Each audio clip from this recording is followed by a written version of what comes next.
All right. We are back at Tom's house. We are here to check out his progress. It's been a number of days since I've been here. Maybe more than a week and a half or two.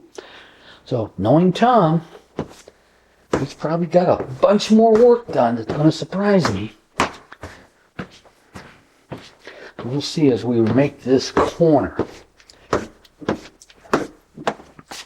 Holy mackerel! Look at all this. Hey, Tom. Hello? How you doing? Wow. You have got a ton of additional framing done. Yeah, I got some done. Yeah, you did. Well, not a shocker, not a surprise. We're getting pretty used to you by now. Say hi. Hi. All right, let's take a look. We got 2 bedrooms almost completely framed in now. Boy, you really can see the place taking shape now that these framed walls are up.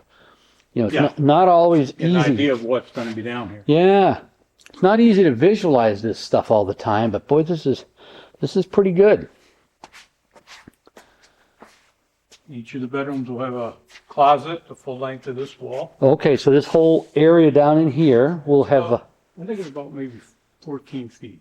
Is that going to be like a separate his and hers closet there kind of thing? No, You don't know if you're sure yet? There'll be 2 sets of doors, Okay. 2 sets of sliding doors, Okay. whatever size they need to be. And this will be the kids' bedroom, I guess, over here, This right? is, yeah, this is a smaller bedroom. Should be big enough for a couple twin beds, I would think. Oh, It's kind of sure. odd shape because they had to extend Oh, right. the hallway in over here to cover egress window. Right, right. And then I also have to put a little bit of a wall here and here to kind of keep the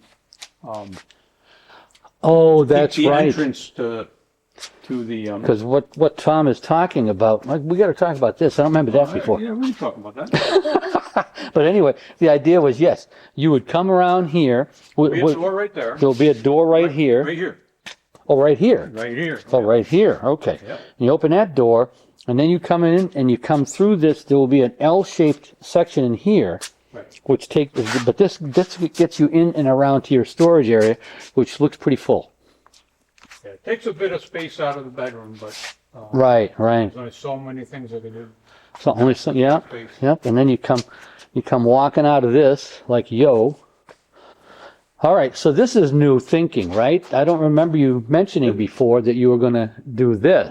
When I built the storage area and put everything in the storage area, and half of it was still out here on the floor, I said, what I need is more storage.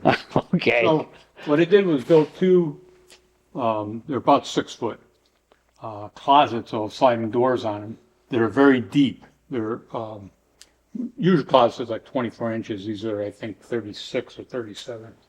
And the reason for that is that it's more, which is the way I store things. Okay. So this had a couple of challenges. Obviously, never having done these before, it took a little bit of work to figure out the dimensions of things, making sure I had enough for both closets, enough for a doorway. And then the second challenge was the fact that the wall back here, up here, this one, doesn't have anything attached to on the top. The only thing it has is sheetrock. And I don't think that was... And that is because your joists, which are identified here by the... now this front one looks like you got that nailed up into or screwed up into a joist. That's all screwed up, right? There's a joist underneath that. Oh. That's what I do. If I can, I put it underneath the joist and screw into it. So here's your other joist. I'm looking at it here, but it's over here. It's not over there. Right. Okay. Right. And then this wall, the dividing wall between the closets and the dividing wall with the door, the 2 purposes. One is obviously to divide it, so it's not just a hard space and you got to close that off. But the second is to kind of hold this wall up. Now, I can't support it on the top. I can nail it on the bottom into cement.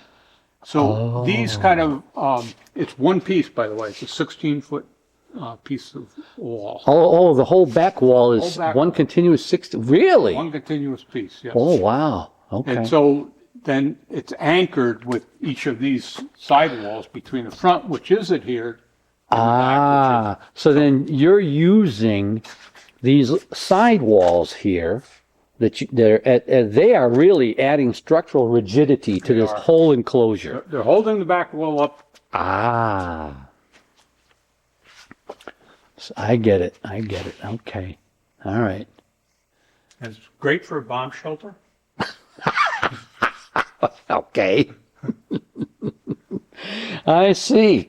So very good. Very good. And you're using the same kind of 3-box Yes. construction methodology here. Yep. Sort of, kind of. This looks a little bit different than what I remember seeing. Oh, no, there it is. It's exactly the same. Yeah. Bing, you can bing, make them bing, 4-box too, or 4 Sure, too.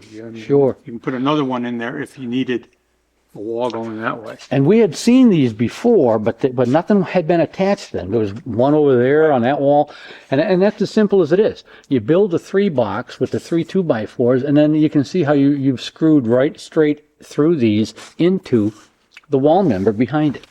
Right. And that's how you do that. Or like in this case, you can screw the other way. It screws through this piece into the box. So, well, I'll bet that is solid. I mean, it's solid. It is solid. And so you've got a wall back there where, like you say, where otherwise you'd normally not have any way to attach it at the top. Attach it at the bottom for sure, but not to the top. But it doesn't matter now. And you can attach it on each end as it is. Doesn't matter Case, now. but attaching it on the ends is not a good way. Across 16 feet to. So there you go, more storage space, just like that, folks, just like that. And you see, this is, I'm going to go out on a limb here and say, we've mentioned before, Tom has an idea when he gets these projects rolling of what he wants. But this is an adjustment. This is a not necessarily an kind of like, okay, so the storage idea back here, which we talked about a second ago, coming back through here, this little L-shaped alcove, it got pretty stuffed pretty quick with stuff. And he just decided, all right, I need more storage than that. Has a ton of room out here. I don't know if this camera will really show how much room there is out here. But they're really losing, what do you look, 3 feet? About 3 feet, and the whole thing is, I think, 38 feet. Okay.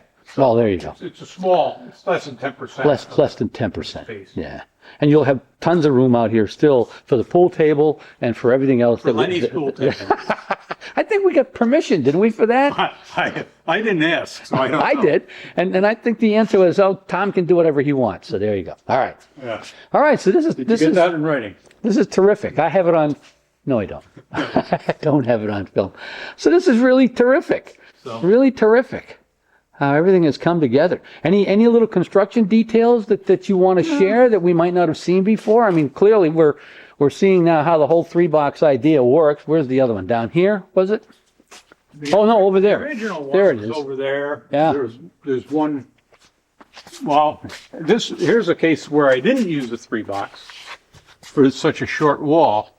I just attached it because the sheetrock on here, this is close enough to the edge to be able to screw it in.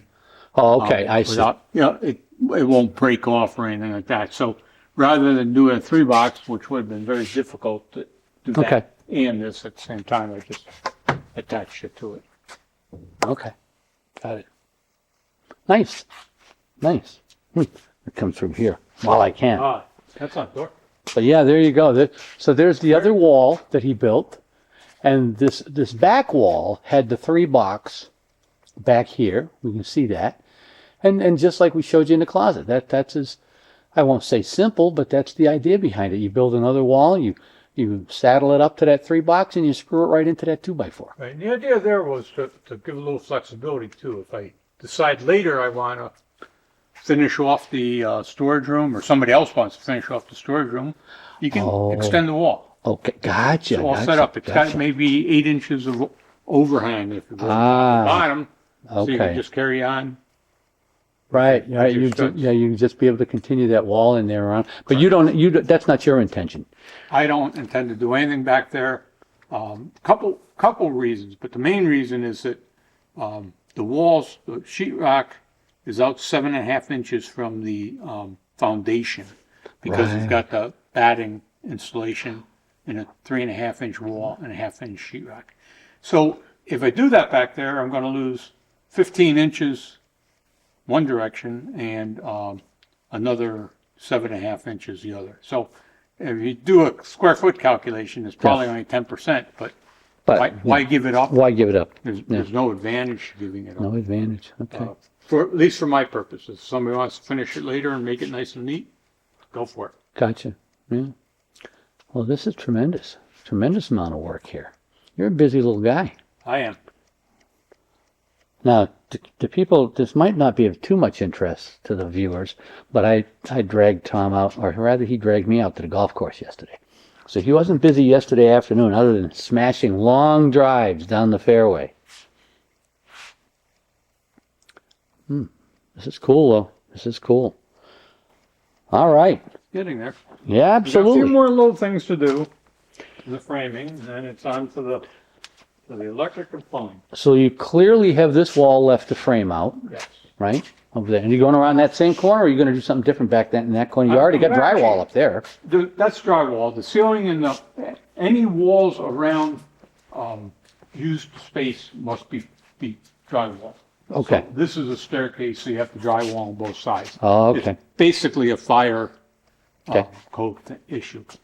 So what I'll do is take that wall all the way down, meet up with that one, probably put a wall coming out and going that way and kind of set this up as Oh, okay. pantry than, I see. than just All right, along storage here then. shelves. All right. Okay. So. Okay. Yeah. And then, as you say, after you got your framing done, now do you have to have the inspector come back and bless that? Inspector will want the rough electric inspected. Okay. Right? So he wants to come in and be able to say everything rough is done.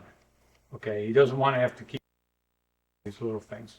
The electric inspector is done. Electric inspection is done by somebody independent, not by the Township the guy. township themselves.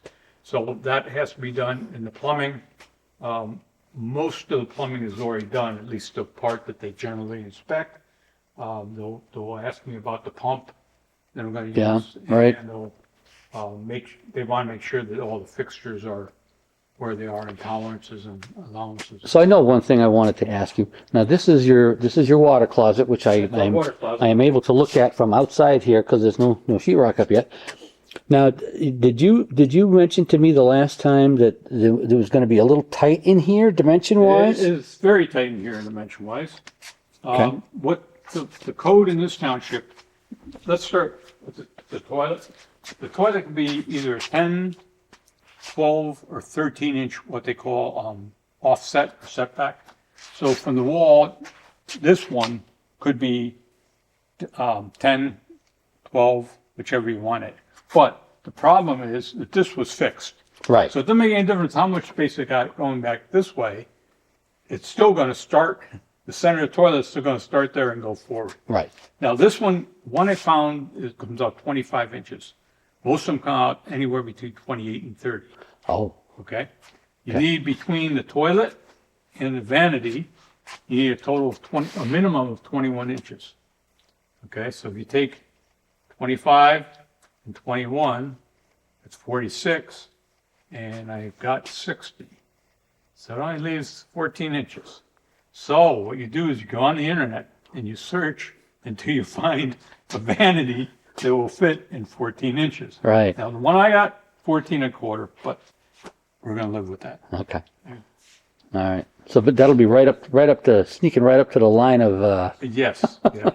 I mean, it's a water closet.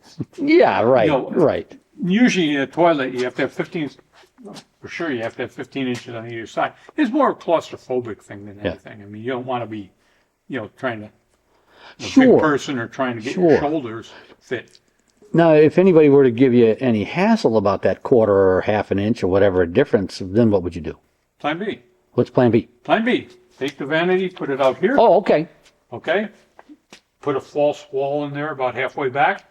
Run the plumbing behind it. Oh, okay. So this is not a showstopper either way. It's just Not a showstopper. all right. Okay. I thought I was going to be able to find everything that would work And usually there's 6 foot, that's 5 foot. It just, You know, I was just thinking, I've even find seen extra. pedestal vanities which don't even have it's not really a vanity. There's no cabinet under it. Pedestal sinks stick out further than You think? most vanities. Oh, really? Vanities are usually 22 inches deep. Okay, standard vanities, All right. 22 inches deep. You can get them down to 18 or 19. The pedestals, it's still a sink, so you have to Sure. have enough area Huh, for the sink. okay. So unless you had a trough or something, and Okay. maybe they make troughs, it still has to stick out. What you want, a vessel type sink is probably the best because the vessel What's a vessel? sits on top of a cabinet. Oh, okay. Because the vessel can be the same size as a cabinet in that case, Oh, okay. instead of being inside of the cabinet. Okay. One I have is a rectangular in the sink, small. Yeah. Well, I mean, you're washing your hands. you're washing your hands. Yeah, It's not I take a okay. bathroom, so it'll work. Oh, so there you have it. We got 2 bedrooms framed, pretty much, right? You're missing a little L piece on the little bedroom back there that makes a little corner alcove going into your storage space, and then you've got some brand new storage space out here. And they do. Look at that. And that was just that was one of your on-the-fly adjustments. Oh my God, I don't have enough storage space back here. Okay. That was a solution, and the key to it was being able to use the floor joists above to secure everything. And usually a closet is 24.5 inches deep, and these are 25 inches apart. Unfortunately, the first one is not accessible. So, Right. So, Right. so, Okay. so it's very deep closets, but that'll work just fine. So if I put a pile of 2x4s in front of you, you'll build just about anything I'll you're. build something. Won't be a Ferrari. Well, it might not be the Ferraris we're familiar with. With square wheels. That's beautiful though. I see. To me, that's one of the things that impresses me is just how you're able to, on the fly, and that's probably your experience has taught you. Yeah, no point in coming up with detailed to the inch plans because something's going to make them change. They don't work out. Yeah. Yeah. There's something you didn't think about or didn't consider. It Okay. comes up and bites you, and you got to work around that. So Now, I'll make one other comment here. And, Go ahead. This is kind of weird, but the wood that I use, these 2x4s. Yeah. I paid an extra $1 for each one of those to get that 2x4 rather than just a standard 2x4. For just That's these or number all two. of these? Every 2x4. I have 180 of them when I'm all done. I paid an extra $1 for them. The reason being is that these are 2x4 number 2 prime. Yes. So when you get a load of them, they're all straight. They're not warped. And you can leave it out in your garage, as I did, for a couple weeks, and they're still straight. They're not warped. Whereas you get regular wood, a little cheaper, save $180 in my case, but you pay for it all along. Plus you end up bringing, some percentage, maybe 10%, back to the store, replace them with ones that are straight. So, Good to know. a builder might get away with them and just use them. I choose to take select ones, and I pick them up myself for the most part, and make sure that they're nice and straight. Okay. And so it's a whole lot easier. You don't run into issues with the lumber that you're using. And usually when I come down here, I'm looking to expose a new construction method or a new construction technique that we haven't captured on a previous video. And I think the one that I'm gonna call our knowledge nugget for this visit was how you were able to put up a 16-foot wall that had no vertical attachment to the ceiling because it didn't need to after you got done adding in all these cross sections. And you couldn't have one. And you couldn't have it. Yeah. I could glued it maybe. Yeah. Well, to sheetrock, to drywall. Something. Yeah, it wouldn't be the best idea. Right. Right. So there you go, folks. He's been busy. Give him saw, give him screw, give him tape measure, and watch him go. So the next time we come over, maybe we'll see some roughed-in electric. You'll see all the remaining little bits of frame done, and then I'll do the electric.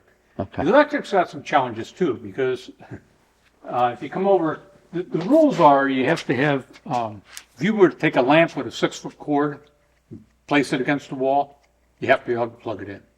Okay? So if you had, 14 feet between outlets, it won't make it. Okay? So it's not up to Not code. in the dead center anyway. So you have to have one, for instance, we'll have to have one in here. Probably have to have a couple of them up here.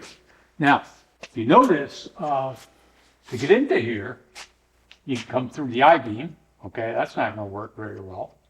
Or you can come from the sides. Well, we have doors and stuff like that. So what I'm going to have to do is to kind of figure out a path to take a wire so they can come down through a cavity, which is this, turn it by, drilling through, and then go over here and put my outlets in. Right, put your Right, outlets so in, you sure. just got to think of it. And I can't go from here to here because I have a post. And you don't want to run the wire over the post. Oh, Okay, so you gotta kind of think all these things through way ahead of time to make sure that everything's going to well, work now that out. you've brought that one up, what are you going to do with that one? I have a path everywhere. Around that post? No, I don't want to go. I'll go down here and I'll go down here. If I can take a wire and get it over to here, Yes. make that turn, go through, go through, go through, go through, and then the same wire that's going there, I'm going to take it off, go up over in the room. Oh, I see. You come right up to the outside of the I-beam, right? Is that what you're Well, saying? I'll actually go in this within the sheetrock ceiling and run my wire and then go back down. So you just Okay. the ceiling cavity is the place where all your wiring has to run. A lot of houses, especially older houses, they didn't ever sheetrock the ceiling, so it was easy. I've only had 3 occurrences where the ceiling has been fully sheetrocked, and it makes it a lot harder because for lights especially, you've got to run wires and there's no access to run the wires. So, yeah, I mean, Could you just put a little notch here and No. a notch there, or what straight? I don't know what what all the codes are, but the biggest problem is that you don't want to put a wire anywhere where if you were to put a screw in for whatever, hanging a picture or whatever, that it could go through the wire. Okay, especially when it's attached to Okay. a metal Okay. steel post. So that's the reason. Now, if for instance, I want to go through that, I could probably buy a plate, metal plate that goes over it that can keep it from being penetrated. Okay, that's very common with in bathroom areas. Any place where you've got a electric wire running that could get any type of nail or screw or anything in it. So they do make things to, like, for instance, I used them in the last house for a vent pipe. The vent pipe went up through the, so, and it's only, it's a 4-inch pipe and a 4-inch, so there's no way to protect that other than putting a plate on it to make sure that you can get it Okay. through. Okay. All right. In this case, it's just a matter of going over in the ceiling to a different place and then finding a path down. It's just with the beams, you can't come down the beams. So you have to come down the ends and go over. Come down the ends, come over. Okay.